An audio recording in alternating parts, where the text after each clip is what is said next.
What's going on, traders? Happy Monday to you, March 20th. Can you believe how the month has flown by?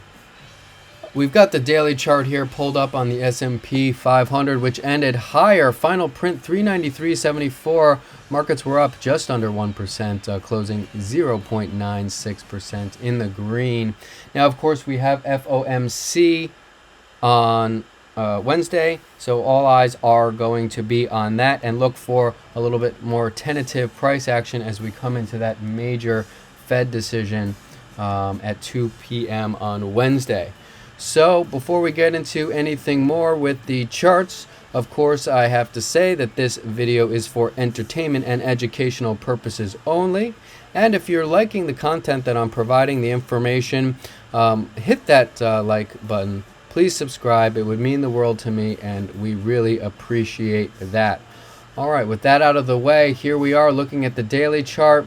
Now, two inside days printing here on this big impulse candle. So we're just trading in this small range right now. We did come in Friday, test that trend line, the big multi-year trend line that we've been watching, bounced off, and now finishing higher again, just slightly outside of this consolidation range, that big 390, 350. We got over it briefly today, then came back under, and now we're just kind of trading right around in that zone. So this is kind of a key area that we are in currently as we speak here in after hours. So a lot of opportunities in the market, though, I have to say. Both bears and bulls had chances to get paid today, and we will get into that on the when we look at the intraday price action. But of course, with FOMC, it's going to be a little hard to predict anything. We could see another inside day tomorrow, as everybody waits for that Fed rate decision on Wednesday. So be careful trading into tomorrow. I would just err on the side of caution personally, because we could see a lot more up and down price action, another inside day really print here on the daily. So yes, so we are defending this trend line. That is good. This is the big trend line that we have been watching for some time, so that is a good sign, all things being equal. And let's take a look at the other chart here that we were looking at normally. We'll get into it here, and you can see we're still just kind of peeking into that consolidation today. We tried to break over, but came back under here. This rate of attack, though, is kind of scary. Pretty steep bounce here. We could kind of make a little case for a possible ascending wedge taking place, but with data, of course, it's not really going to make a difference. I still think tomorrow we're going to get some type of inside day, and we'll see a lot more just up down moves, and I'm not sure if we'll get such a wide range, but definitely some nice opportunities today. I am a little bit red personally. Wasn't on my A game, unfortunately. Felt a little rusty, but we will see what happens overnight, as I might try to take some trades for the Asian market open. All right, so yeah, not too much else to report on this chart other than we are still above this trend line, and this could be a bit of an ascending wedge. Look how steep this angle of attack is coming up here, but I'm not 100% sure. Like I said, I really think we're just going to chop around another inside day tomorrow. All right, let's take a look at the intraday price action that we saw today. A lot of big moves in both directions here, a lot of opportunities. All right, so let's get into it here. In the open, we kind of opened right at that key 390 demand zone that we have been watching. Very important area, of course. And you can see we kind of double bottomed twice right into that. Nice spot for the longs here with a good risk to reward. Came up, and let me actually expand this a little bit more. Okay. Came up, nice rally from here, putting in a higher low back over the 391.11. Coming back up, that's just a higher low here. Came into a little bit of supply.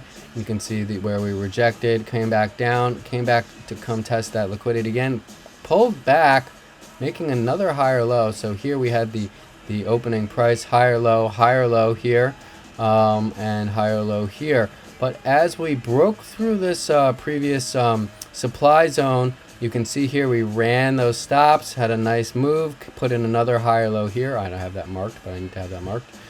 Put in another higher low here, and then up back into this big supply area, the 394.20 area, again causing issues, and this ascending wedge forming, and that did end up playing itself out here, breaking structure, breaking that trend line, coming down back into the supply, little bear flag, and then a big flush back under. But then we were right back where we started, basically right back into this demand, basically right back into that opening price range here.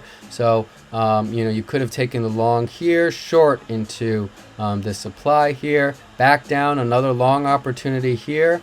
Then we came up, started to form a little bit of a flag here, another higher low, breaking through, running the stops again. So you can see here, then we broke it earlier, we ran the stops, broke it earlier, ran the stops, back into this supply liquidity, and then the rejection. So midday, we really just chopped around in a slight downtrend, just chopping, but forming a bit of a descending wedge here. Did have a little bit of a fake break back into this demand area, and if you look at the trend line here, hit, little fake break, hit. So these are all the higher lows that really were coming in the bigger picture. Higher low, higher low, higher low, higher low. So and I actually caught this long down in this area as we were chopping around. Pretty frustrating because we kept on trying to break out and couldn't break out. But I was watching again this descending wedge. A few times it tried to go and I couldn't make it. But we finally got that break of the trend here and came into a little BRB, and we did a third test of that supply zone. So it's pretty interesting there how we came up 3 times to retest. There's got to be a lot of unfinished business here in the auction trying to work itself out. So yeah, a little bit tricky just in the sense these huge swings. I mean, all the way from $3.94 back down $3 or $4, $3 back down to $3.91, and back up again to $3.93.50. That whole zone was that wider consolidation that we have been talking about and watching here. That also failed us, and then sold off and back up again. So you could have traded this short as well and then traded this long. So a couple of opportunities, but the range I think made it a little bit trickier because it was really this is quite aggressive moves. I think this one was 80 points, this was like 50 points, this one was like 30 points. So it's quite a range in the futures, and of course in SPY that we were dealing with. So that was a little bit tricky for me personally to deal with as far as managing the risk was concerned.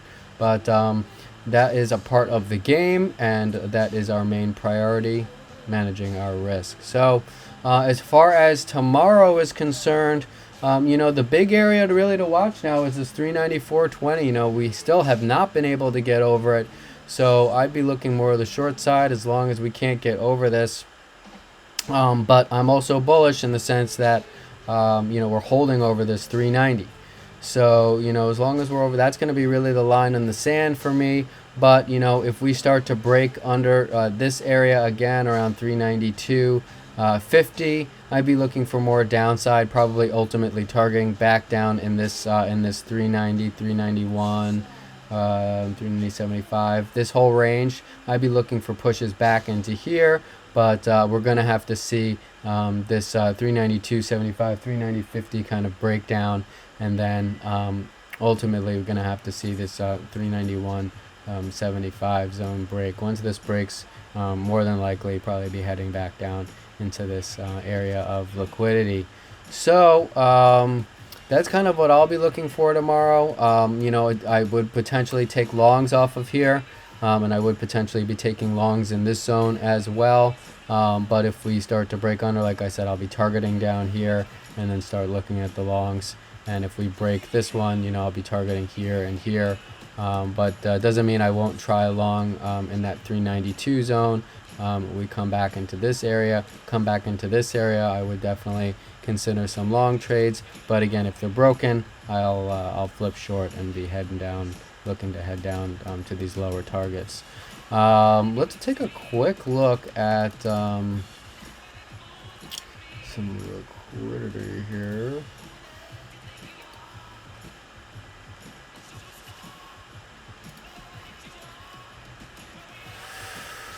All right, so you can see, what do we want to look at? Let's take a peek at the hourly. Yeah, so we're kind of stuck in between these two areas where, I'd be looking for longs up in this zone, and since we are in these zones here, this is that short zone as well that we were talking about. So we'll have to see what Globex brings us, but for right now I'm a little bit bearish considering we're in this pool here and looking for some pullbacks to the downside in the overnight session. We'll have to see where we open up. It will be interesting, but as far as I'm concerned right now, probably gonna try maybe in the evening here some short trades and see if we can't push back down. Let's just take a look at the quick lower time frame, see if we got any more zones we can take a look at.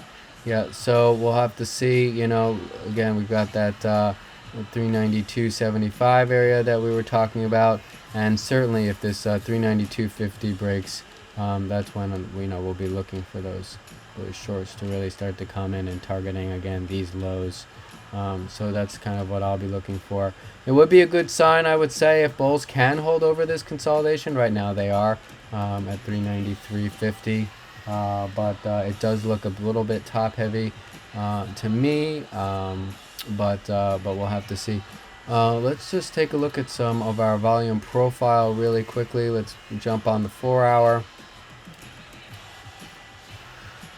This is nice though, this liquidity kind of forming here under this as we flipped over. This is definitely worth noting, and that's that 392.50 zone again. If we are able to hold over here and get over that 394.20, looking for that 395 pivot, and then we'll see about coming back into around 395 after that, 394.88, and then try to get up by this 396 zone.